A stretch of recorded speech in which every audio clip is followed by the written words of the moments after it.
안녕하세요 여러분, 승진이야입니다. 오늘 영상에서는 개발자의 업무 효율을 높이는 제 나름의 몇 가지 방법론에 대해서 한번 얘기를 해볼까 해요. 우선 영상 보시기 전에 구독과 좋아요 많이 부탁드리고요. 그럼 영상 바로 한번 시작을 해볼게요. 직장을 다니는 개발자로서 일을 하면서 제가 느끼는 점은 참 효율성이라는 게 되게 중요하다, 이런 부분이에요. 왜냐면은 본인이 지향하는 바에 따라서 그 높은 효율성을 더 높은 성과로 바꿀 수도 있는 거고, 또 누군가는 그거를 가지고 더 빠르게 퇴근을 해서 가족과 더 많은 시간을 보내고 이렇게 활용을 할 수 있기 때문이에요. 그리고 이 효율성을 높이는 제일 첫 번째 어떤 대원칙 같은 거는 우선순위를 되게 확실하게 기준을 세우고 그거에 따라서 또 확실하게 행동을 하는 이런 부분인 것 같아요. 우선순위라고 하는 거를 정할 때는 또 여러 가지 고려사항이 들어가겠죠. 조직이 어떤 성과를 내고자 하는가, 우리 팀이 그런 것도 있을 수 있고, 내가 어떤 방면으로 성장을 하고자 하는가, 이런 부분도 있을 수 있고, 그리고 또 내가 강점을 보이는 영역은 어떤 것들이 있나, 이런 부분도 당연히 고려를 해야겠고요. 그래서 단기적으로든 아니면 조금 장기적으로든 내가 집중해야 될 일들을 좀 정확하게 알고 있는 거죠. 그리고 그거를 또 정확히 알기 위해서는 주변 사람들과 좀 적절하게 소통을 하는 것도 되게 중요한 부분인 것 같고요. 그래서 이렇게 우선순위가 정해졌다고 치면은 이 우선순위에 맞춰서 행동을 해주는 게 또 굉장히 중요하다고 생각이 듭니다. 뭐냐면은 중요한 해야 될 리스트가 이렇게 쫙 있고, 그 외에도 내가 할 수 있는 일들은 요만큼 더 있을 거란 말이죠. 왜 개발자라는 게 할 수 있는 일은 정말 무궁무진하단 말이에요. 파보면은 리팩토링일 수도 있고,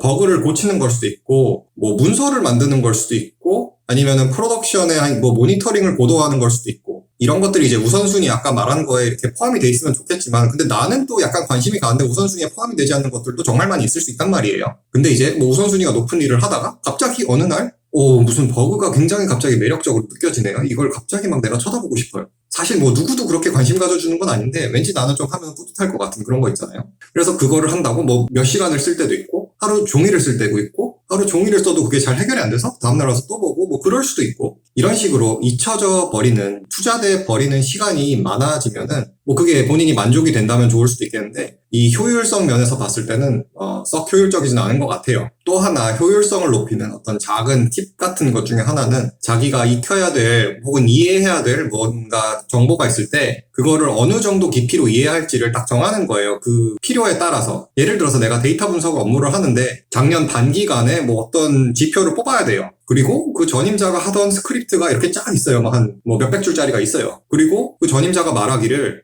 요거랑 숫자만 바꾸면 된대요. 그러면 이게 이제 또 자기가 판단을 해야 되는 부분이죠. 이게 내가 이거를 정말 다 이해를 해야 되는가, 이 첫 번째 줄부터 끝까지, 혹은 진짜 이 사람이 말한 대로 그냥 바꾸기만 해서 돌아가면은 돌아갔구나 만족, 그러고 나서 숫자 남한테 넘겨주고 필요한 사람한테 그렇게 하고 넘어가면 되는가. 또 다른 상황 한번 예를 들어보면은, 웹사이트를 한번 만드는 일을 한다고 쳐봅시다. 근데 우리가 예를 들어서 리액트 이런 거를 써서 만들고 있다고 쳐봐요. 그러면 이거를 내가 어느 레벨까지 이해할 건가? 이거는 상황에 따라 다른 얘기긴 해요. 내가 이거를 전문성으로 계속 밀고 갈 거면은 깊이 알수록 장기적인 자기 자산이 되겠죠. 근데 내가 데모를 위해서 단발적으로 만드는 웹사이트예요. 그러면은 이럴 때 내가 내 무슨 개인의 지적인 욕망 이런 거를 떠나서 그 업무를 처리하는 관점에서 리액트라는 프레임워크를 얼마나 깊이 이해해야 될 것인가, 이거는 좀 생각해 볼 만한 문제라는 거죠.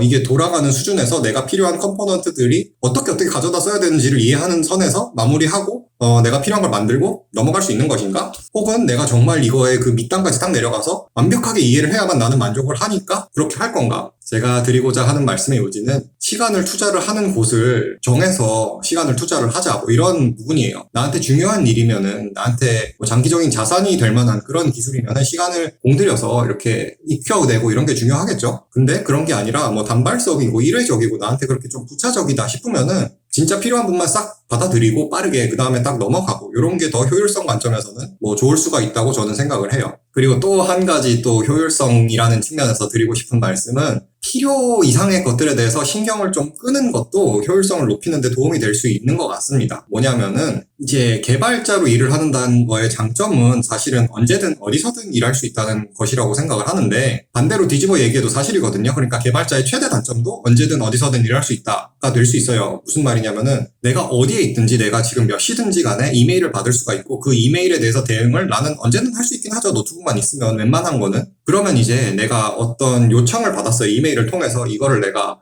밤 11시, 12시에 받았는데 이걸 내가 지금 당장 들여다볼 것인가? 그게 나한테 효율적인가? 이런 거에 대해서도 조금 본인이 주체적으로 이해를 하면 좋은 것 같아요. 그러니까 그렇게 급한 일인가? 아니면 뭐 이걸 내일 내가 필요할 때 그냥 답장해줘도 되는 일인가? 좀 그런 부분, 사실은 뭐 별거 아닌 10분, 20분 뭐 이렇게 시간 쓰는 거일 수도 있지만 그게 쌓이고 쌓이면은 결국에는 일과 삶의 분리가 어느 정도 좀 망가지는 거고, 그러다 보면 내가 정말 본래 일을 해야 되는 시간의 효율이 오히려 갉아먹히는 상황이 될 수도 있거든요. 그리고 또 필요 이상의 것들에 대해서 신경 쓴다는 관점에서 또 하나의 것은 좀 어떻게 보면 퀄리티에 대한 과도한 집착, 이런 것도 약간 경계할 필요가 있다고 생각은 합니다. 예를 들어서 코드를 짜는 입장에서 코드를 막 잘 짜고 확장성 있게 짜고 뭐 이런 거 좋죠. 그리고 테스트 잘 하고 이런 것도 좋아요. 근데 그거 역시도 효율성이라는 관점에서 생각해 볼 여지가 있는 경우가 간혹 있습니다. 뭐냐면은 예를 들어서 어떤 리뷰어의 코멘트가 두려워서 보내지도 못하고 전전긍긍 나 혼자 계속 이렇게 코드를 뭐 다듬고만 있는다든지, 그럴 바에 그냥 쿨하게 지금 만들어진 상황에서 보내고 피드백을 받아서 그냥 맞춰서 수정을 해주면은 오히려 더 빠를 수 있는 부분일 텐데, 아니면 또 리뷰를 하는 입장에서도 마찬가지예요. 내가 코드를 받아봤는데 이게 조금 뭔가 애매한데 이게 내가 태클을 걸어야 되는가, 이거를 태클을 걸었을 때 얼만큼 이 사람이 시간을 더 투자하게 될 것인가, 그리고 또 나는 얼마나 더 시간을 투자하게 될 것인가, 이게 그만큼 시간을 투자했을 때 뭔가 개선이 그만큼 될 일인가, 그런 측면에서 말이죠. 그래서 이렇게 필요 이상의 것들에 대해서 신경을 과하게 쓰는 거에 대해서도 조금 경계할 필요가 있다. 효율성을 높이기 위해서는. 이런 얘기 조금 드려봤고요. 그래서 오늘 영상 한마디로 요약하자면은, 개발자로 효율성을 높이기 위해서는 이제 우선순위를 좀 잘 알고 그 우선순위에 맞춰서 핵심적인 일들에 좀 집중적으로 시간을 투자하면은 효율성을 많이 높일 수 있는 것 같다 정도가 되겠네요. 그래서 시간 대비 효율성이 높아졌을 때 원하는 바에 따라서 좋은 성과를 낼 수 있게 좀 더 시간을 많이 투자할 수도 있을 테고, 혹은 일 외에 자기의 삶을 챙기기 위해서 더 많은 시간을 투자를 할 수도 있을 테고, 여러분의 삶을 여러분이 원하는 방향으로 이끄는 하나의 자산이 되지 않을까 생각합니다. 제가 오늘 준비한 얘기는 여기까지입니다. 항상 영상 봐주셔서 감사하고요. 구독과 좋아요 꼭 부탁드리고, 그럼 저는 다음 영상에서 다른 이야기로 찾아뵙도록 하겠습니다. 안녕히 계세요.